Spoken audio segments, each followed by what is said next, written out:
तिघांना मिळून जीवावरण असं सुद्धा म्हटलं जातं. हे हवा, पाणी, जमीन हे जी संसाधने आहेत जसं वायू, जल, स्थायू ही आपली नैसर्गिक संसाधने आहेत. ही मानवाने तयार केली आहेत का बेटा? नाही. तर ही कोणी दिली आहेत आपल्याला? निसर्गाने. निसर्गाने दिलेलं हे दान आहे आपल्याला. आणि हे निसर्गाने दिलेलं दानाचा मनुष्य आपल्या गरजेसाठी वापर करतो. मानव आपल्या गरजेसाठी वापर करतो. तसंच ह्या आपल्या या पृथ्वीवर जे जमीन आणि पाण्याचं प्रमाण काय आहे? जमिनीचं प्रमाण किती आहे? तर 29% आणि पाण्याचं प्रमाण किती आहे? 71%. कोणाचं प्रमाण जास्त आहे? पाण्याचं प्रमाण जास्त आहे. आणि मग ह्या जे नैसर्गिक संसाधने आहेत तर या संसाधनाचा मानव आपल्या गरजेनुसार कसा वापर करतो? तर हवा हे आपण संसाधन बघणार आहोत की हवेमध्ये कुठले कुठले वायू असतात आणि त्यांचं प्रमाण किती असतं, त्याचा आपल्याला काय उपयोग होतो. ठीक आहे. बघा, ह्या नैसर्गिक संसाधनामध्ये हवेबाबत आपण माहिती घेणार आहोत. हवा, हवा म्हणजे काय? जी वातावरणात असते ती. मग आता वातावरणातील हवेमध्ये कोणकोणते वायू असतात? कोणकोणते वायू असतात? नायट्रोजन असतं, ऑक्सिजन असतं, कार्बन डायऑक्साइड वायू असतं, बरोबर. अजून काही निष्क्रिय वायू सुद्धा हवेमध्ये असतात. तसंच हे नायट्रोजन डायऑक्साइड, सल्फर डायऑक्साइड, पाण्याची वाफ, धूलिकण असे वेगवेगळे वायू हवेमध्ये असतात. आणि हे जे वायू असतात ते हवेमध्ये असतात, परंतु याचं देखील प्रमाण असतं. वातावरणामध्ये वायू कोणत्या थरावर किती असतं याचं प्रमाण असतं. बघा, आता तुम्ही पाहिलं आहे अगोदरच की वातावरणाचे कोणते 5 थर आहेत? कोणते 5 थर आहेत? तपांबर, स्थितांबर, तलांबर, आयनांबर आणि बाह्यांबर. हे वातावरणातील 5 थर आहेत. आता याच्यामध्ये तपांबर मध्ये किती टक्के वायू असतो? 80% वायू असतो. स्थितांबर मध्ये किती टक्के वायू असतो? 19% वायू असतो. आणि दलांबर आणि आयनांबर याच्यामध्ये मात्र वायूचं प्रमाण कमी कमी होत जातं. आता बाह्यांबर मध्ये मात्र बाह्यांबर आणि त्या पलीकडे वायूचं प्रमाण आढळत नाही. आता जे वातावरणातली जे वायूचं हे जे मिश्रण आहे, हवेमधलं हे जे वायूचं मिश्रण आहे, वातावरणामधलं जे हे वायूचं मिश्रण आहे ती म्हणजे हवा. हवेमध्ये अजून काय असतं? तर धूलिकण असतात. धुळीतले जे कण असतात ते असतात. पाण्याची वाफ असते, ही सुद्धा हवेमध्ये असते. आणि हवेतील हे वायूचं जे प्रमाण आहे ते कसं की पृष्ठभागाच्या जवळ जास्त असतं. हवेतील वायूचं प्रमाण हे पृष्ठभागाजवळ जास्त असतं. आणि जसं जसं आपण पृष्ठभागापासून वर गेलो तसं तसं वायूचं प्रमाण हे कमी कमी होत जातं. कळलं सर्वांना? ओके. जी वातावरणात जी हवा आहे त्या हवेमध्ये विविध वायूंचे मिश्रण आहे. त्यासोबतच धूलिकण आणि पाण्याचं वाफ सुद्धा आहे, बरोबर की नाही. तर या हवेमध्ये जे घटक आहेत वायूचे ते वेगवेगळ्या थरामध्ये किती टक्के आहे हे आपण बघितलं, बरोबर. आणि ते जे वायू आहेत वातावरणातील हवेमध्ये जे वायू आहेत ते किती टक्के आहेत? एकूण हवेतील विविध घटकांचे प्रमाण किती आहे हे या आकृतीद्वारे आपण दाखवलेलं आहे. बघा, या आकृतीमध्ये जो पिवळा रंग दिलाय ते आर्गॉन आहे वायू, ते किती आहे? 0.9%. नंतर ह्या निळ्या रंगात मी दाखवलं आहे ते इतर वायू व घटक किती आहे? 0.7%.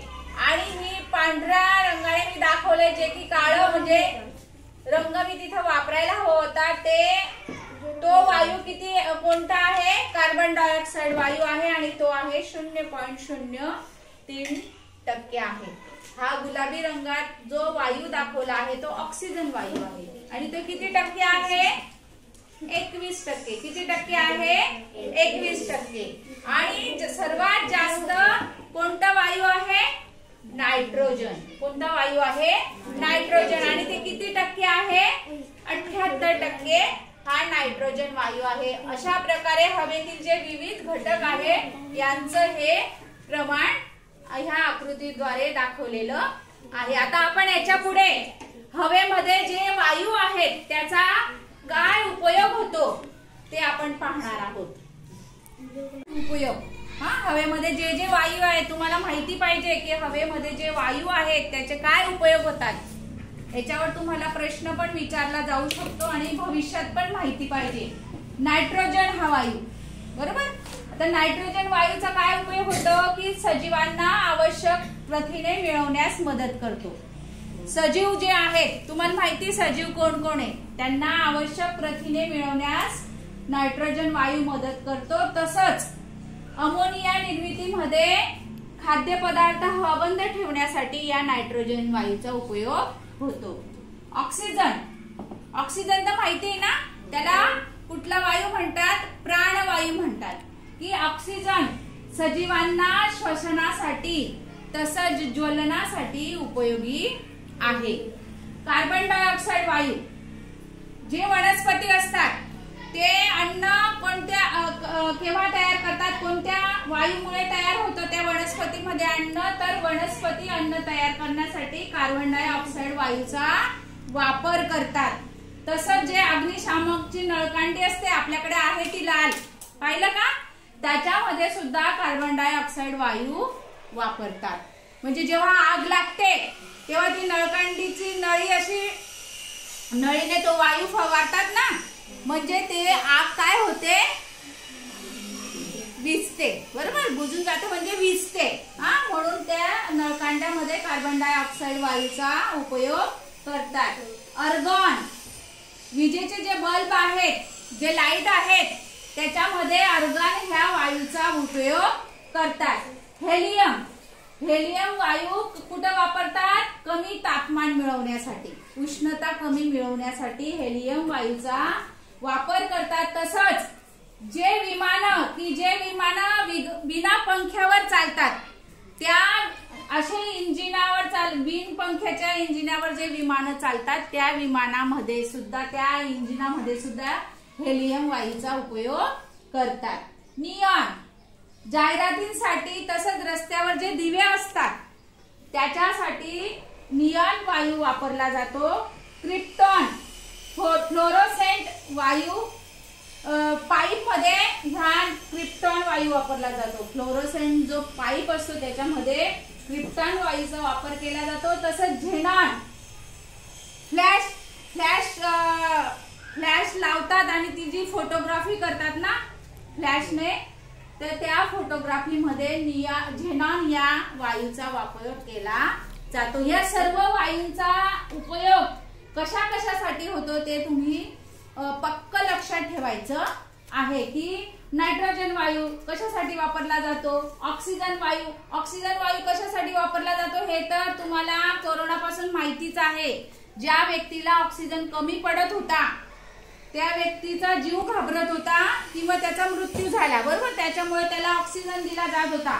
कार्बन डायऑक्साइड, आपल्या शाळेमध्ये नळकांडे आहेत की जेव्हा आग लागते त्यावेळेस त्या नळकांड्यामधून कार्बन डायऑक्साइड ची फवारा मारला जातो म्हणजे आग काय होते?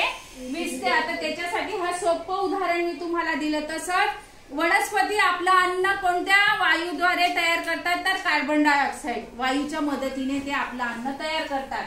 तसं अर्गॉन हे आपला विजेचा जो बल्ब आहे त्याच्यामध्ये कुठला वायू वापरला जातो असं विचारलं तर अर्गॉन हा वायू वापरला जातो. ह्या सर्व गोष्टी तुम्हाला काय पाहिजे? माहित पाहिजे.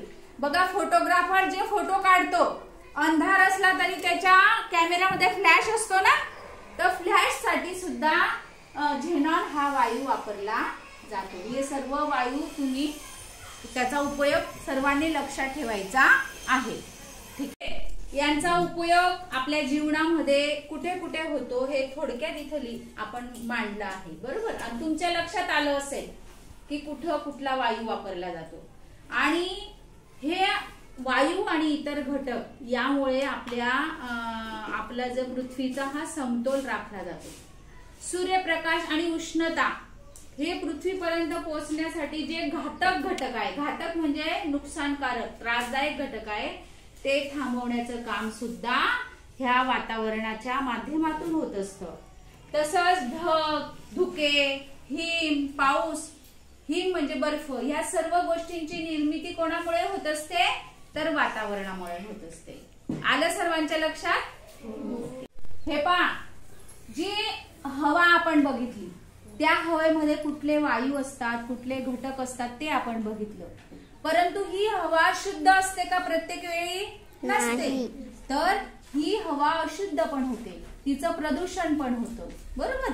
आणि जे वाहनं आहेत, कारखाने आहेत, शहरामध्ये मोठे मोठे लहान मोठे उद्योगधंदे चालतात, अर्धवट जळलेले लाकडांमधून जो घातक घटक निघतो, बाहेर पडतो, ते आहे.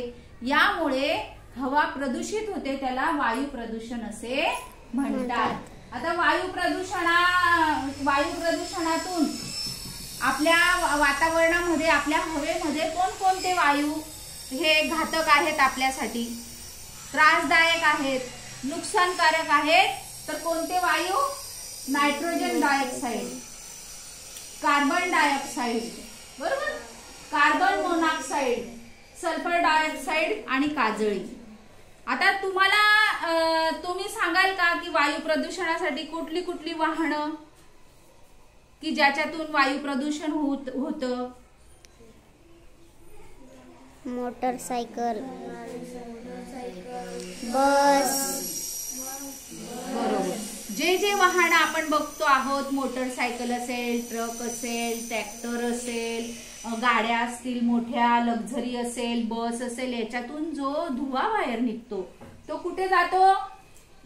हवेत जातो. आणि त्याच्यामुळे वायू प्रदूषण होतं, त्याच्यामुळे वायू प्रदूषण होतं. तसंच काय सांगितलंय की ज्या गावामध्ये, मोठ्या मोठ्या गावामध्ये कारखाने असतात, मोठे मोठे उद्योगधंदे असतात, त्यांचं पण असं वरती पाईप लावलेला असतो, तिथून काय निघतो? धुवा निघतो, तो पण हवेमध्ये पसरतो, बरोबर की नाही. आणि त्याच्यामुळे पण वायू प्रदूषण होते. आणि जे अर्धवट जळलेले लाकडं आहेत, कोळसा आहे, लाकूड आहे, त्याच्यातून काही घातक घटक असतात की जे हवेमध्ये पसरतात आणि त्यामुळे सुद्धा वायू प्रदूषण होते. आलं लक्षात?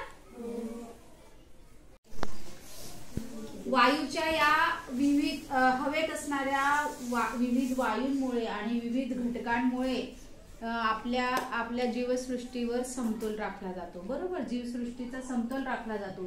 तसंच काही जे घटक असतात ते कसे असतात? घातक असतात, नुकसानकारक असतात. आणि महानगरपालिका ज्या ज्या ठिकाणी आहे, जसं मुंबई आहे, नागपूर आहे, या अशा ठिकाणी, महानगरपालिका असणाऱ्या ठिकाणी ना, तर हवेतील घटकांच्या टक्केवारीचा फलक लावला जातो.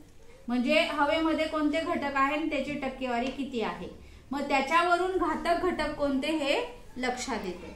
आता ह्या सर्वांमध्ये सुद्धा ओझोन सारखा थर आपल्या या जीवसृष्टीवर आहे, पृथ्वी तलावर आहे, तर त्याला सुरक्षा कवच असे म्हटलं जातं. आता तुम्हाला मी वातावरणाचे वेगवेगळे थर सांगितले, 5 थर, पितांबर, स्थितांबर, सांगितले की नाही. मग ह्या स्थितांबर थराच्या खाली ओझोन वायूचा थर आढळतो, ओझोन वायू O3 चा थर आढळतो. आणि हा जो थर असतो, हा जरी प्रत्यक्ष सजीवांना उपयोगी दिसत नसला तरी सुद्धा खूप उंचीवर पृथ्वीभोवती ओझोनचा थर खूप महत्वाचा असतो सजीवांसाठी. आणि या आपल्यासाठी तो का महत्वाचा असतो ते पण म्हणजे सूर्यकिरणापासून, सूर्याची जी किरणं आहेत, सूर्याची जी किरणं आहेत त्याच्यामध्ये अतिनील किरणं असतात आणि ती आपल्या सजीवांना हानिकारक असतात, नुकसानकारक असतात, त्याच्यापासून आपल्याला नुकसान असतं. आणि ते अतिनील किरण ओझोन वायू शोषून घेतो. काय करतो? शोषून घेतो. म्हणून आपलं संरक्षण होतं, बरोबर. म्हणून सजीवांचं, आपलं म्हणजे सर्व प्राणी, पक्षी, म्हणजे आपण सर्व, मानव, हे जे सर्व आहे त्या सजीवांचं काय होतं? रक्षण होतं. आणि अजून ओझोन थर आहे याचा नाश कशामुळे होतो तर वातानुकूल यंत्रे.